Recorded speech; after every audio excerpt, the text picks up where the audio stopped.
খালি পায়ে স্কুল যাওয়া থেকে মুক্তি। মমতা বন্দ্যোপাধ্যায় মানে কয়েক কিলোমিটার হেঁটে স্কুল পৌঁছানোর থেকে মুক্তি। মমতা বন্দ্যোপাধ্যায় মানে গ্রামে গ্রামে স্কুল। মমতা বন্দ্যোপাধ্যায় মানে শহরে শহরে কলেজ। মমতা বন্দ্যোপাধ্যায় মানে শিক্ষার প্রবন্ধ। তাই আমাদের তৃণমূল ছাত্র পরিষদের এই পতাকাটায় দেখবেন লেখা আছে শিক্ষার প্রগতি, সংঘবদ্ধ জীবন, দেশপ্রেম। তবে বর্তমান সমাজে দাঁড়িয়ে বিদ্রোহী কবি নজরুল ইসলামের একটা লাইন বলতে খুব ইচ্ছে হয়, দুর্গম গিরিখাতা মরু দুস্তর কারবার লুণ্ঠিত হবে রাত্রির শীতে যাত্রীরা হুঁশিয়ার। অর্থাৎ কেন্দ্রীয় রাজনৈতিক একটি দল আমাদের ভারতীয় সমাজ ব্যবস্থা, ভারতীয় ঐতিহ্য সমস্ত কিছুকে ক্ষুণ্ণ করে একটা ফুল কীটের মতো যেভাবে সমাজে বচন ধরাচ্ছে, তার থেকে মুক্তি দিতে পারে একমাত্র বাঙালি, বাংলা ভাষা। তাই দেখবেন এদের বাংলা ভাষার প্রতি আর বাঙালির প্রতি ভীষণ রকমের অ্যালার্জি। দেখবেন বিহার, ওড়িশা বাঙালি ধরে ধরে পেটানো হয়, হ্যারাস করা হয়। তাই পরিযায়ী শ্রমিকরা কাজ হারিয়ে আমার রাজ্যে ফিরে আসে। আর মমতা বন্দ্যোপাধ্যায় তাদের শ্রমশ্রী দিয়ে রাজ্যে তাদের থাকা খাওয়ার ব্যবস্থা করে। সঙ্গে নরেন্দ্র মোদীর কথা, এটাই আমার তৃণমূল কংগ্রেসের সঙ্গে ভারতীয় জনতা পার্টি, সিপিএম, কংগ্রেস এদের কথা।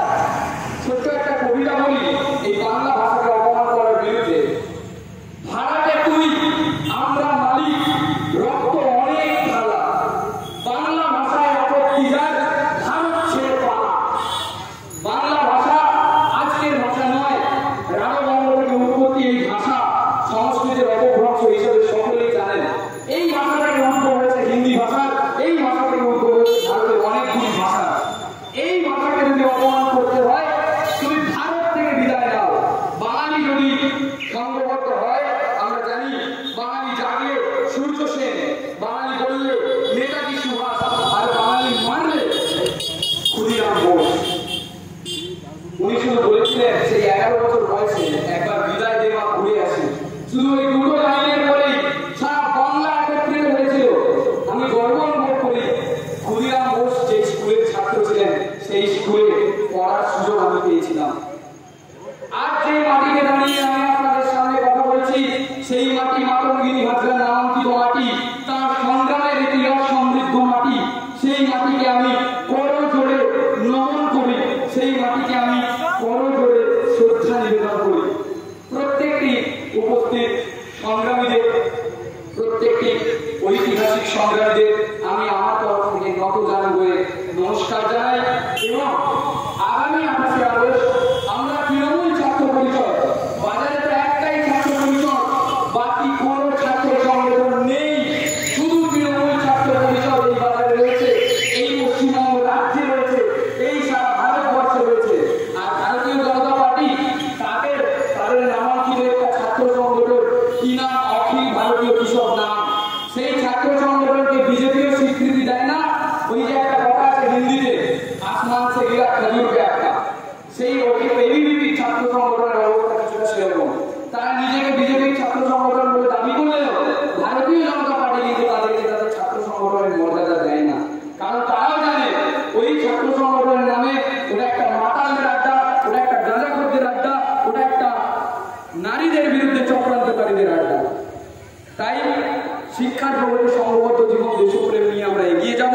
আগামী 28 আগস্ট শুধু শহীদ মাতঙ্গিনী ব্লক থেকে নয়, আমরা আমাদের সম্পূর্ণ জেলা, তমলুক সাংগঠনিক জেলা থেকে প্রচুর বাস, ট্রেন নিয়ে সমস্ত ছাত্রছাত্রীদের নিয়ে আমরা ধর্মতলার উদ্দেশ্যে রওনা দেব। এবং নেত্রী মমতা বন্দ্যোপাধ্যায়, আমাদের যুব সমাজের আইকন অভিষেক বন্দ্যোপাধ্যায়ের আগামী দিনের বার্তা শুনব এবং ছাত্র সমাজ অনুপ্রাণিত হবে, সেই বার্তা শুনে সমৃদ্ধ হবে, আগামী দিনে চলার পথ দেখবে। এই আমাদের উদ্দেশ্য। জয় হিন্দ, জয় বাংলা। সভা অনেকক্ষণ ধরেই চলছে, আমি আমার বক্তব্য দীর্ঘায়িত করবো না। তবে জয় বাংলা বলতে কেউ লজ্জা পাবেন না। জয় বাংলা কিন্তু বাংলার স্লোগান, বাংলার আত্মিকতার স্লোগান, বাংলার দাম্ভিকতার স্লোগান। জয় বাংলা বলুন সগর্বে। যখনই মোবাইলটা ধরবেন হ্যালোর জায়গায় বলুন জয় বাংলা বলে কথোপকথন শুরু করুন এবং শেষ করুন। আমি আমার ক্ষুদ্র বক্তব্য এখানেই শেষ করছি। 28 আগস্ট সবার সঙ্গে দেখা হবে ধর্মতলায়। আমরা প্রায় পা মিলিয়ে, গলায় গলা মিলিয়ে, কাঁধে কাঁধ নেত্রীর বক্তব্য শুনতে ছুটে যাব, ধর্মতলা ভরিয়ে তুলব। জয় হিন্দ, জয় বাংলা। মমতা বন্দ্যোপাধ্যায় জিন্দাবাদ, অভিষেক বন্দ্যোপাধ্যায় জিন্দাবাদ, তৃণমূল ছাত্র পরিষদ জিন্দাবাদ, আমার নেতা প্রিয়াঙ্কুর ভট্টাচার্য জিন্দাবাদ, আমার অগ্রজ যুব সমাজের নয়নের মণি পূর্ব মেদিনীপুর জেলার যুব তৃণমূল কংগ্রেসের সভাপতি তথা আমাদের ছাত্র পরিষদ ও কার্যকরী সভাপতি মাননীয় প্রসেনজিৎ দে জিন্দাবাদ এবং আমার সারা